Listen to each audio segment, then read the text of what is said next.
Serena Williams a grandi dans un environnement familial aimant et prêt à tout sacrifier pour sa réussite. Elle est devenue une enfant disciplinée, dévouée au sport et à la religion. Ses valeurs solides lui ont permis d'aller très loin. L'enfance de Serena a rimé avec entraînement intensif.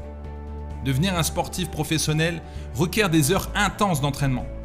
Plus un individu commence un sport tôt, plus il aura de chances de réussir.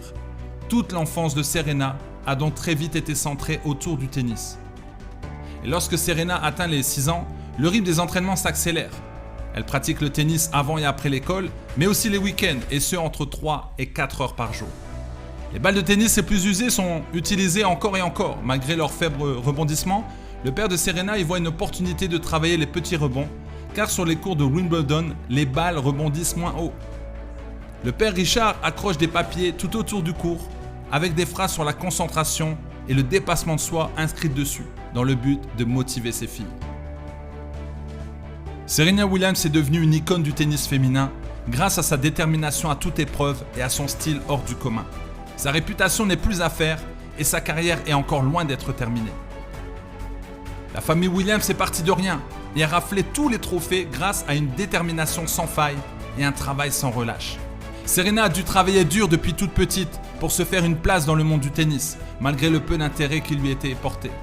Elle a prouvé à maintes reprises qu'elle avait un tempérament de championne et qu'elle était capable de gagner un grand chelem. La joueuse a tout appris de son père et de sa sœur Vénus, et les membres de la famille Williams ont toujours marché ensemble vers le succès. Serena a dû faire face à des périodes de dépression ainsi qu'aux critiques des médias à son égard, mais elle en est ressortie encore plus forte. Il n'y a pas de secret pour réussir. Travaillez, travaillez, travaillez énormément. Parce que même si vous échouez, vous n'aurez aucun regret de ce que vous aurez pu faire ou non. Vous ne devez pas ressembler à tout le monde. Vous devez être vous-même pour que le meilleur puisse en ressortir. N'abandonnez pas en pensant que vous ne correspondez pas à la norme et à l'idéal de la société. Au contraire, faites-en une force, un atout et une qualité.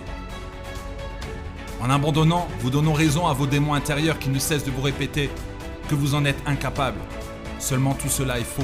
Ne vous laissez pas décourager. Relevez-vous. Devenez la meilleure version de vous-même.